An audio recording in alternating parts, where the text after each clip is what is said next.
நிகழ்தகவு. வீட்டிற்குள் ரத்த வெள்ளத்தில் கிடந்த எக்ஸ் டிஜிபி அரக்கனை கொன்றுவிட்டதாக தோழிக்கு வீடியோ கால் செய்து கூறிய மனைவி. ஒட்டுமொத்த கர்நாடகாவையும் அதிர வைத்த கொடூர சம்பவம். தாலி கட்டிய மனைவியே கணவனை துடிக்க துடிக்க கொன்றது ஏன்? ஓய்வு பெற்ற டிஜிபியின் கொலைக்கு என்ன காரணம்?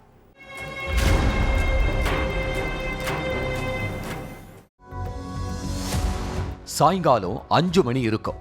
கர்நாடகா காவல்துறையில அதிகாரியா வேலை பார்த்து ரிட்டையர்டு ஆனவரோட மனைவிக்கு வீடியோ கால் வந்திருக்கு. போன்ல பேசினது கர்நாடகா முன்னாள் டிஜிபி ஓம் பிரகாஷோட மனைவி பல்லவி. 2 பேரும் குடும்ப நண்பர்கள் அப்படிங்கிறதுனால அடிக்கடி போன்ல பேசிப்பாங்க. அதே மாதிரி தான் சும்மா கேஷுவலா பேசுறதுக்காக கால் பண்றாங்கன்னு நினைச்சு அட்டன் பண்ணியிருக்காங்க. ஆனா அந்த அரக்கனை குத்தி கொன்னுட்டேன்னு பல்லவி சொன்னதை கேட்டு அவங்க ஆடி போயிருக்காங்க.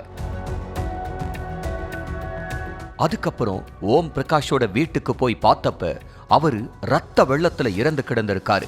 சடலத்தை கைப்பற்றி போஸ்ட்மார்ட்டத்துக்கு அனுப்பி வச்சதோட அங்கிருந்த அவரோட மனைவி பல்லவி கிட்ட விசாரணை நடத்தி இருக்காங்க.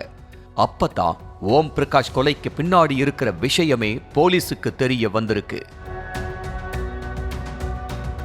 பீகார் மாநிலத்தைச் சேர்ந்த ஓம் பிரகாஷ் 1981 பேட்ச் IPS அதிகாரி.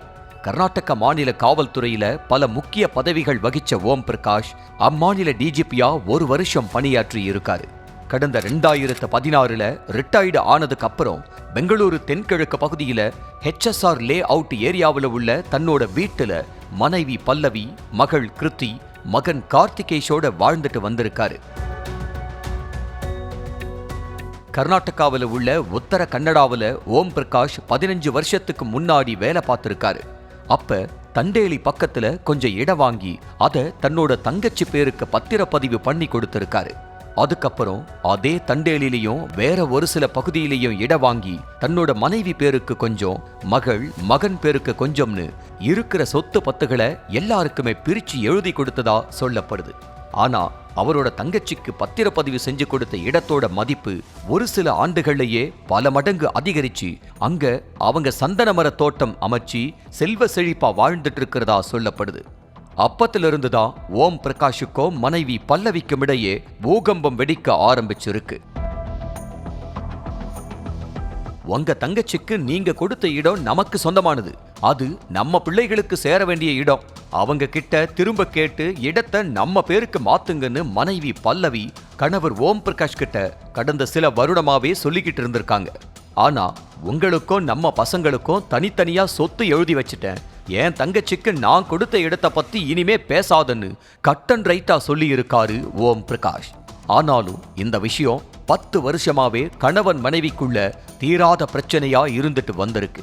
தாய்க்கு சப்போர்ட்டா மகள் கிருத்தியும் தன்னோட அப்பா ஓம் பிரகாஷ் கிட்ட அந்த இடத்தை கேட்டு தகராறு பண்ணதாவும் சொல்லப்படுது. ரிட்டையர்டு ஆனதுக்கு அப்புறம் பெரும்பாலும் ஓம் பிரகாஷ் வீட்லயே இருந்ததால பல்லவியும் கிருத்தியும் சேர்ந்து அவர்கிட்ட அடிக்கடி இடம் சம்பந்தமா பேச்சு கொடுத்து தகராறு செஞ்சுதா சொல்லப்படுது. பிரச்சனை பெரிய அளவு நடக்கும் போதெல்லாம் ஓம் பிரகாஷ் கோச்சிக்கிட்டு தன்னோட தங்கச்சி வீட்டுக்கு போயிருவாராம்.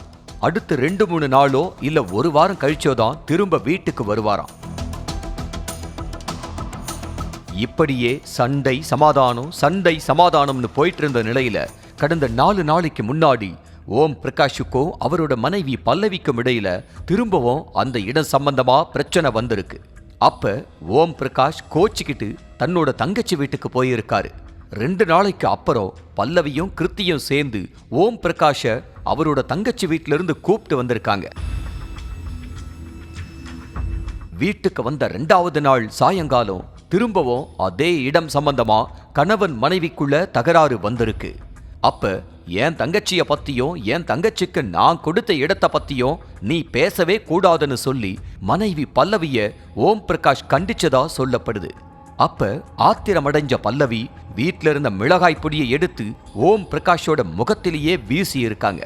அதுக்கப்புறம் கணவரோட வயிறிலையும் நெஞ்சிலையும் கத்தியாலேயே 10 முறை ஆக்ரோஷமா குத்தி கொன்னு இருக்காங்க. அப்பாவை கொல்றதுக்கு மகள் கிருத்தியும் உடந்தையா இருந்ததா சொல்லப்படுது. அதுக்கப்புறம் தான் தங்களோட ஃபேமிலி ஃப்ரெண்டான முன்னாள் காவல்துறை அதிகாரியோட மனைவிக்கு ஃபோன் பண்ணி ஓம் பிரகாஷ குத்தி கொன்னதை அந்த அரக்கனை குத்தி கொன்னுட்டதா பல்லவி சொல்லி இருக்காங்க. அவங்க உடனே ஓம் பிரகாஷோட மகன் கார்த்திகேஷுக்கும் போலீஸுக்கும் ஃபோன் பண்ணி தகவலை சொல்லி இருக்காங்க. வெளியே போயிருந்த கார்த்திகேஷ் வேக வேகமா வீட்டுக்கு போய் பார்த்தப்ப ஓம் பிரகாஷ் ரத்த வெள்ளத்துல இறந்து கிடந்திருக்காரு. போலீஸ் விசாரணையில எங்க அம்மாவும் அக்காவும் சேர்ந்து அப்பா கிட்ட அடிக்கடி சண்டை போட்டுட்டே இருந்ததா கார்த்திகேஷ் சொல்லி இருக்காரு. அவர் கொடுத்த புகார் அடிப்படையில பல்லவியையும் கிருத்தியையும் போலீஸ் அரெஸ்ட் பண்ணி அவங்க கிட்ட தொடர்ந்து விசாரணை நடத்திட்டு இருக்காங்க. ஊருக்குள் அடையாளம் தெரியாத 5 பேரின் நடமாட்டம்.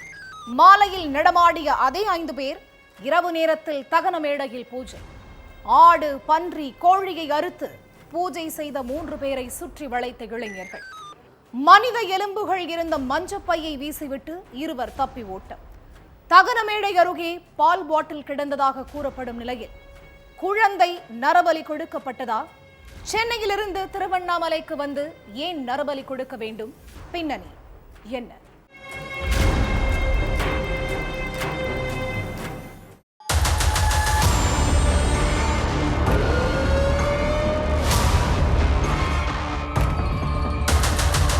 சாயந்தரம் 5 மணிக்கு மேல திருவண்ணாமலை கீழ்ப்பாலூர் கிராமத்தில் உள்ள காளியம்மன் கோவில்ல இருந்து அங்கு உள்ள பஸ் ஸ்டாப்புக்கு போறது, திரும்ப பஸ் ஸ்டாண்ட்ல இருந்து காளியம்மன் கோவிலுக்கு வர்றது, ரொம்ப நேரமா உட்கார்ந்து பேசுறதுன்னு அடையாளம் தெரியாத 5 பேரு அங்க சுத்திக்கிட்டே இருந்திருக்காங்க.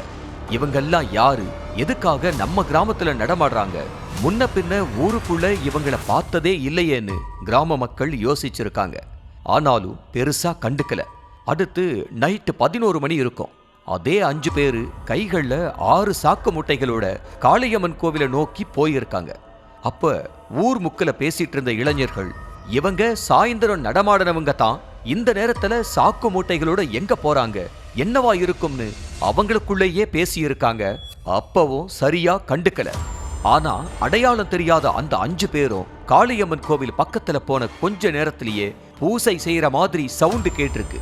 அப்பதான் அந்த இளைஞர்களுக்கு அவங்க மேல டவுட் அதிகமாயிருக்கு. இந்த கும்பல் ஏதோ வித்தியாசமா பண்றாங்க, வாங்கடா போய் பாப்போம்னு சொல்லி பக்கத்துல போயிருக்காங்க அந்த இளைஞர்கள். அப்ப அங்க உள்ள தகன மேடையில உட்கார்ந்து அந்த நபர்கள் பூசை பண்ணிட்டு இருந்திருக்காங்க. எங்க ஊருக்குள்ள வந்து என்ன பண்றீங்க, நீங்கெல்லாம் எந்த ஊரு, இப்ப நீங்களா உண்மைய சொல்றீங்களா, இல்ல ஊருக்குள்ள உள்ள எல்லாரையும் வர சொல்லி ரவுண்டு கட்டி வெளுத்தெடுக்குவான்னு அந்த இளைஞர்கள் ஆவேசமா கேட்டிருக்காங்க. அப்போ தகன மேடையிலிருந்து துள்ளி குதிச்ச 2 பேரு மின்னல் வேகத்துல பறந்திருக்காங்க. அதுல ஒரு பெண் உள்ளிட்ட 3 பேரை சுத்தி வளைச்ச இளைஞர்கள் ஊர்ல உள்ள மக்களுக்கு போன் பண்ணி, நம்ம ஊர் சுடுகாட்டுல இருந்து 2 பேர் தப்பிச்சு ஓடுறாங்க, அவங்கள விரட்டி பிடிங்க, மத்த விஷயத்தையெல்லாம் நேர்ல சொல்றோம்னு சொல்லி இருக்காங்க. அடுத்து அந்த 2 பேரையும் மக்கள் பிடிக்க முயற்சி பண்ணியிருக்காங்க. ஆனா தங்களோட கையில இருந்த ஒரு மஞ்சப்பைய காஞ்சி போலூர் சாலையில் உள்ள விநாயகர் கோவில் பக்கத்துல வீசி எறிஞ்சிட்டு அந்த 2 பேரும் எஸ்கேப் ஆயிட்டாங்க. அந்த மஞ்சப்பையில மனித எலும்புகள் இருந்திருக்கு. அதை பார்த்து ஷாக்கான மக்கள் உடனே போலீஸுக்கு தகவல் கொடுத்திருக்காங்க. அதுக்கப்புறம் அங்க வந்த கடலாடி போலீஸ் விநாயகர் கோவில் பக்கத்துல கிடந்த மஞ்சப்பையை எடுத்துக்கிட்டு காளியம்மன் கோவில் பக்கத்துல உள்ள தகன மேடை கிட்ட போயிருக்காங்க. பன்றி, கோழி, ஆடு இதெல்லாம் அறுத்து பலியிட்டு தகன மேடையில பூசை செய்யப்பட்டிருந்துச்சு. அதுக்கு பக்கத்திலேயே குழந்தைகளுக்கு பயன்படுத்தப்படும் ஒரு பால் பாட்டில் கிடந்ததாகவும் சொல்லப்படுது. அடுத்து இளைஞர்கள் பிடியில் இருந்த சென்னை கோயம்பேட்டை சேர்ந்த பலராமன், ராஜபாண்டி, ஒரு பெண்ணுன்னு மொத்தம் 3 பேர்கிட்டையும் விசாரிச்சப்ப தோஷம் கழிக்க வந்ததா சொல்லி இருக்காங்க.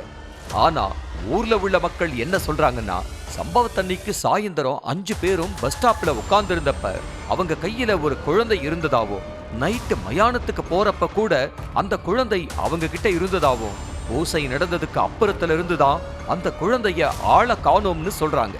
அப்படின்னா அந்த குழந்தையை தான் நரபலி கொடுத்திருக்கிறதாவும், அந்த குழந்தையோட எலும்பு தான் மஞ்சப்பையில இருக்கிறதாவும் மக்கள் அச்சப்படுறாங்க. அதுலயும் மேல் சோழங்குப்பம் பகுதியைச் சேர்ந்த மந்திரவாதி ராஜா தான் இதையெல்லாம் பண்ணியிருக்காருன்னு சொல்றாங்க. அதே மாதிரி கீழ்ப்பாலூர் கிராமத்துல உள்ள சிலர்கிட்ட ஆடு, பன்றி, கோழி எல்லாமே விலைக்கு வாங்கி இருக்கிறதாவும் சொல்றாங்க. தகன மேடையில நைட்டு இந்த மாதிரி ஒரு பூசை பண்ண போறோம் அப்படிங்கறத சொல்லாம வெளியூருக்கு கொண்டு போறோம்னு சொல்லி அந்த கும்பல் ஆடு, கோழி, பன்றி எல்லாத்தையும் விலைக்கு வாங்கியிருக்காங்க. வழக்கம் போல காலையில மாடு மேய்க்கிறதுக்காக போன மக்களும் தங்களோட விவசாய நிலங்களுக்கு போன விவசாயிகளும் தகன மேடையில கிடந்த பன்றி, கோழி, ஆட்டை பார்த்து அரண்டு போயிருக்காங்க. பிடிபட்ட 3 பேர்கிட்டையும் முழுமையான விசாரணை பண்றதோட தப்பி ஓடின 2 பேரையும் பிடிச்சு தங்களோட பாணியில போலீசார் விசாரிச்சாதான் தகன மேடையில உண்மையிலேயே என்ன நடந்திருக்கிறதுன்னு தெரிய வரும். அதே மாதிரி அந்த கும்பல் தோஷம் கழிக்கிறதாவே இருந்தாலும் சென்னையிலிருந்து எதுக்கு சம்பந்தமே இல்லாம கீழ்ப்பாலூர் கிராமத்தில் உள்ள தகன மேடைக்கு வரணும்? அந்த கும்பல் கையில உண்மையிலேயே குழந்தை இருந்ததா? பஞ்சப்பையில் இருந்த எலும்புகள் குழந்தையோடது தானா, இல்லனா பெரியவங்களோட எலும்புகளான்னு எல்லா சந்தேகங்களுக்குமே விடை கிடைக்கும். மது போதையில் வீட்டிற்கு நடந்து சென்று கொண்டிருந்த ரவுடி, வீட்டு வாசலில் அமர்ந்து மது அருந்திக் கொண்டிருந்த மற்றொரு ரவுடி, நடந்து சென்று கொண்டிருந்த ரவுடியின் உச்சந்தலையில் கட்டையால் ஒரே போடு. சம்பவ இடத்திலேயே துடிதுடித்து அடங்கிய உயிர். கொலை செய்துவிட்டு வீட்டில் படுத்து தூங்கிய கொலையாளி. ரவுடியை மற்றொரு ரவுடி அடித்தே கொன்றது ஏன்? நடந்தது என்ன?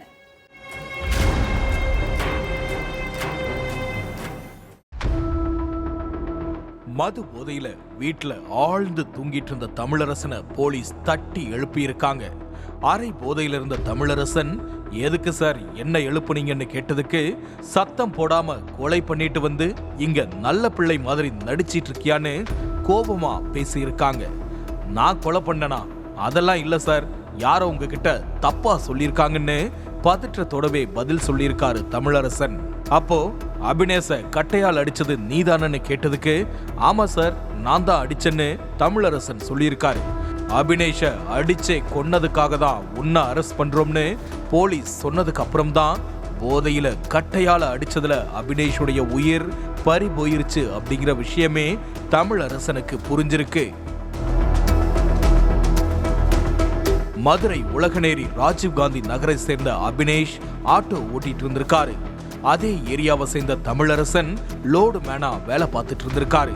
2 பேருமே ஒரே ஏரியா அப்படிங்கறதால சின்ன வயசுல இருந்தே அவங்க க்ளோஸ் ஃப்ரெண்ட்ஸ்.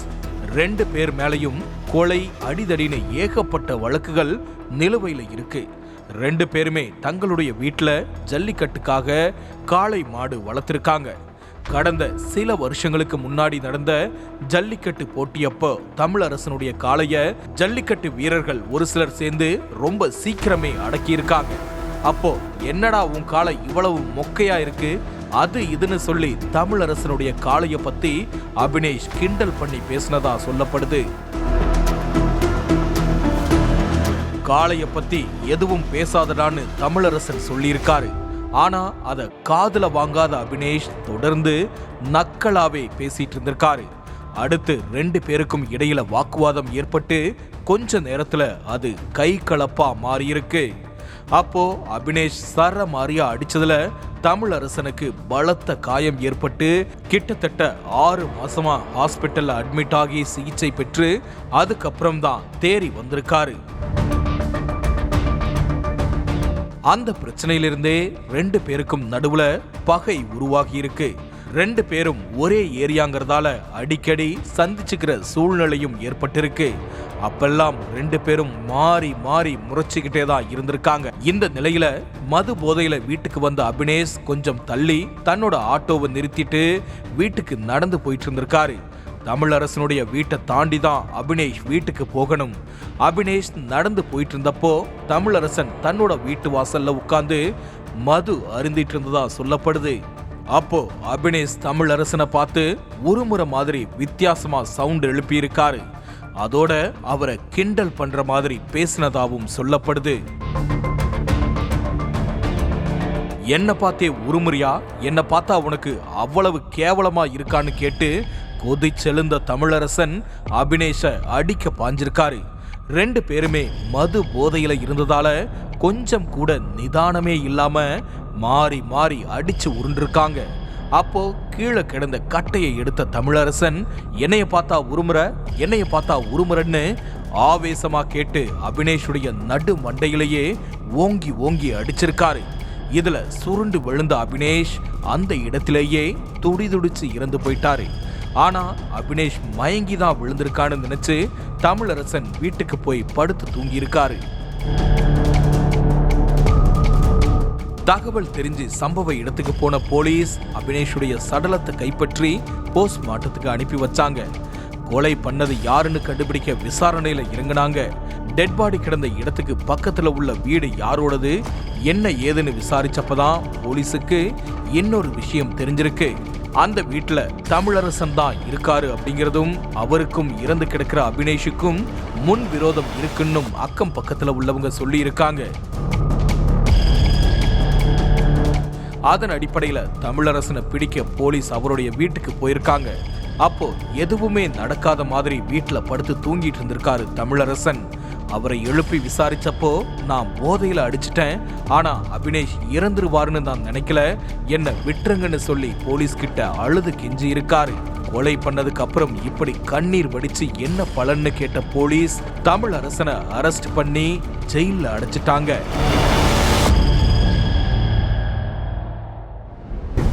நீரோடை அருகே எரிந்து சடலமாக கிடந்த இளம்பெண். சிசிடிவி காட்சிகளை அலசி ஆராய்ந்தும் சிக்காத கொலையாளி.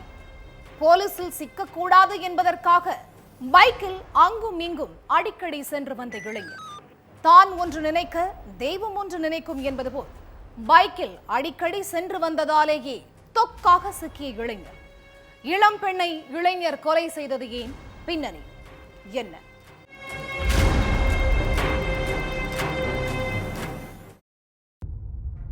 திண்டுக்கல் கன்னிவாடி வனப்பகுதி அமைதி சோலை பக்கத்துல உள்ள ஆதிமூலம் நீரோடையில ஒரு இளம் பெண்ணுடைய சடலம் எரிஞ்சு கிடக்கிறதா அந்த வழியா போன மக்கள் வனத்துறைக்கும் போலீஸுக்கும் தகவல் கொடுத்திருக்காங்க.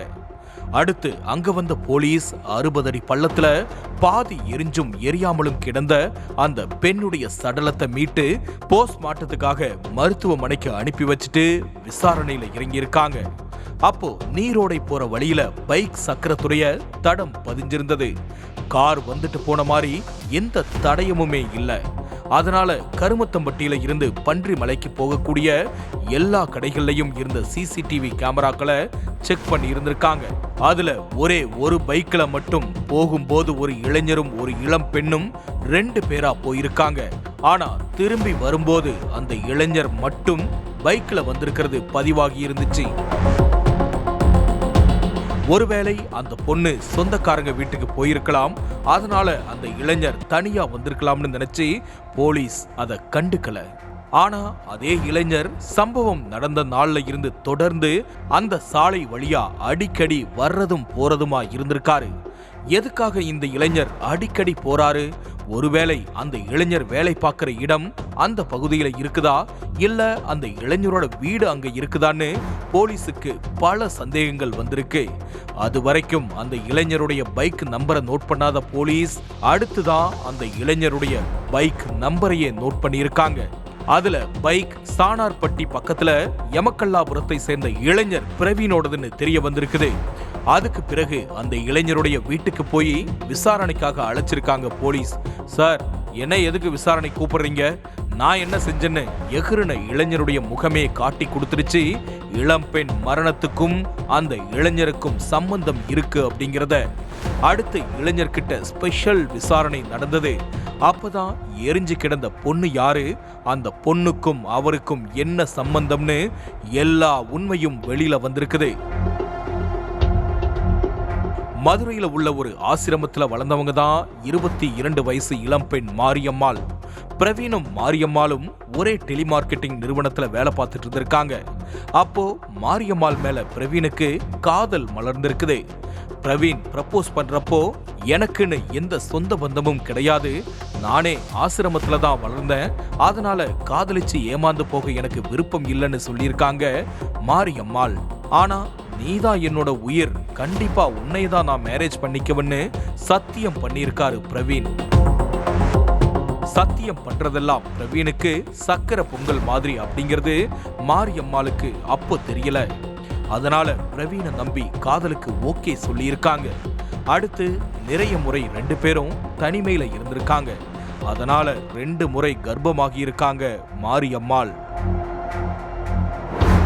அப்போ நம்ம 2 பேருமே கொஞ்சம் செட்டில் ஆகணும், அதுக்கு பிறகு கல்யாணம் பண்ணினாதான் சொந்த பந்தங்கள் மதிப்பாங்கன்னு நைஸா பேசி கருவை கலைச்சிருக்கான் பிரவீன். 2 முறையுமே கருவை கலைக்கிறதுக்கு விருப்பம் இல்லாத மாரியம்மாள் கல்யாணம் பண்ணிக்கலாம்னு காதலன் கிட்ட கெஞ்சி இருக்காங்க. ஆனாலும் பிரவீனுக்கு மனசு கரையல. அடுத்து மாரியம்மாள் நம்ம கல்யாணம் பண்ணிதான் ஆகணும்னு அடம் பிடிக்க ஆரம்பிச்சிருக்காங்க. அதை எதிர்பார்க்காத பிரவீன் இவளை எப்படி சமாளிக்கிறதுன்னு தெரியாம, வா எதிர்காலத்தை பத்தி பேசலாம்னு அமைதி சோலைக்கு அழைச்சிட்டு போயிருக்காரு. ஆதி மூலம் நீரோடை கிட்ட வழக்கம் போல மாரியம்மாள் கூட தனிமையில இருந்த பிரவீன் கல்யாணத்தை பத்தி அப்புறம் பார்த்துக்கலாம்னு சொல்லியிருக்காரு. அப்போ முடியவே முடியாது, உடனே கல்யாணம் பண்ணி ஆகணும்னு கத்தி இருக்காங்க மாரியம்மாள். அப்போ கன்னத்துல பலார்னு அடிவிட்ட பிரவீன் மரத்துல பிடிச்சு தள்ளி விட்டுருக்கான். அதுல தலையில அடிபட்டு மாரியம்மாளுடைய மூச்சு நின்னு போச்சு.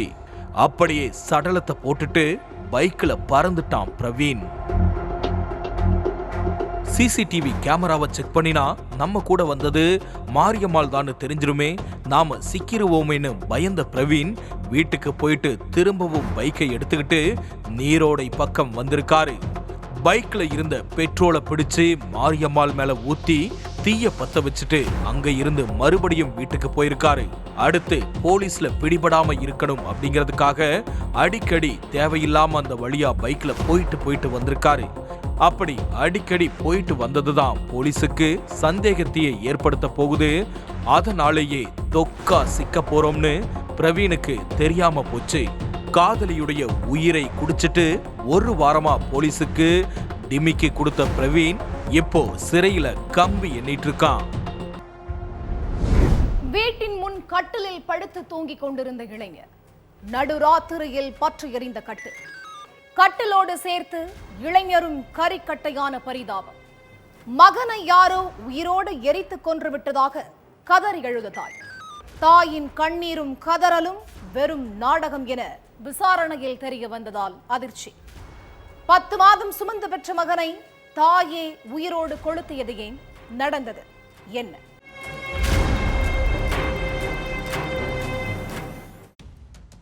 திருச்சி முசிறி பக்கத்துல இருக்கிற வேலம்பட்டியில உள்ள தோட்டத்து வீட்டுக்கு முன்னாடி கட்டில்ல படுத்து தூங்கிட்டு இருந்திருக்காரு 26 வயசான கோபிநாத். நடுராத்திரி 1 மணிக்கு கட்டிலோட சேர்ந்து கோபிநாத்தும் நெருப்புல சிக்கி எரிஞ்சுகிட்டு இருந்திருக்காரு.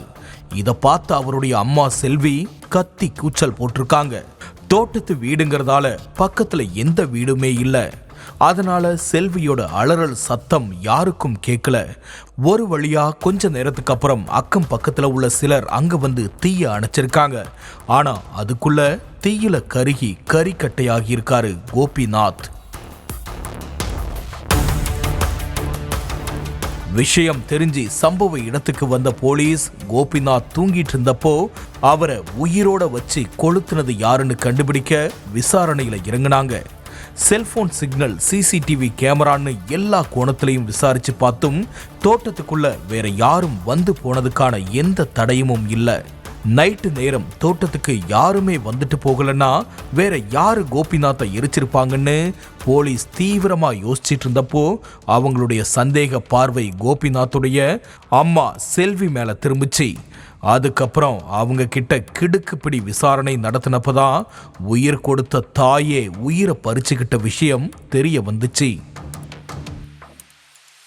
முசிறி பக்கத்துல உள்ள வேலம்பட்டி கிராமத்தை சேர்ந்த பாலசுப்ரமணியன் செல்வி தம்பதிக்கு கோபிநாத்ங்கிற ஒரு மகனும் ஒரு மகளும் இருக்காங்க.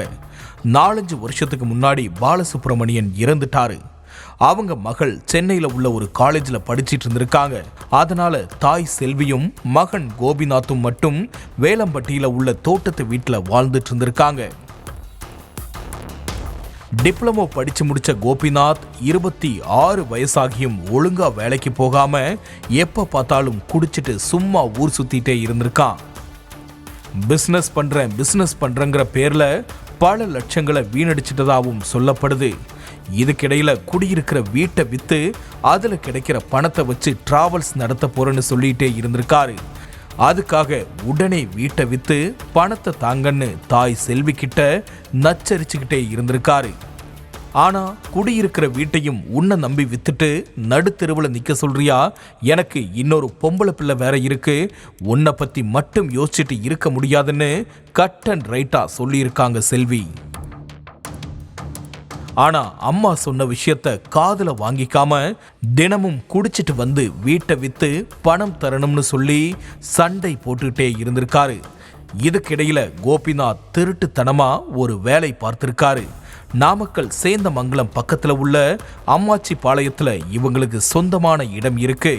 அம்மா செல்வி கிட்ட ஒரு வார்த்தை கூட சொல்லாம அந்த இடத்தை ஒருத்தருக்கு விற்கிறதா உறுதி அளிச்சிருக்காரு கோபிநாத்.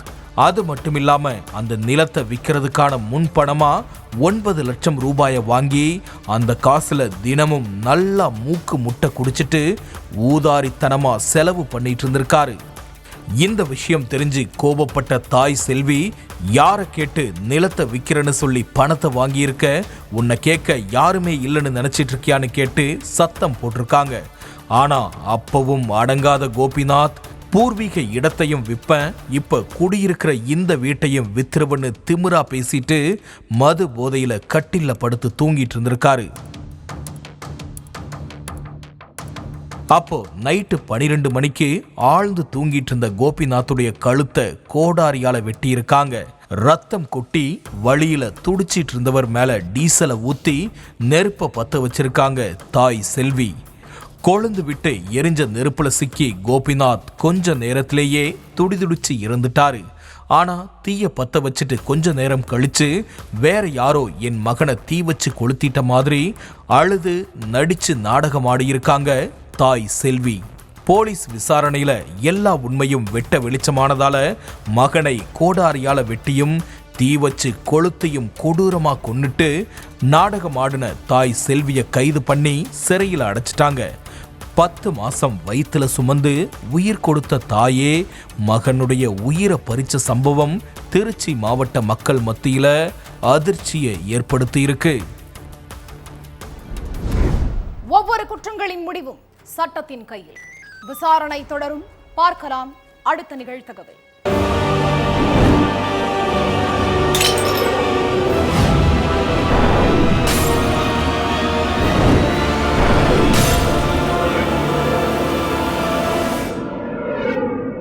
நிகழ்தகவு.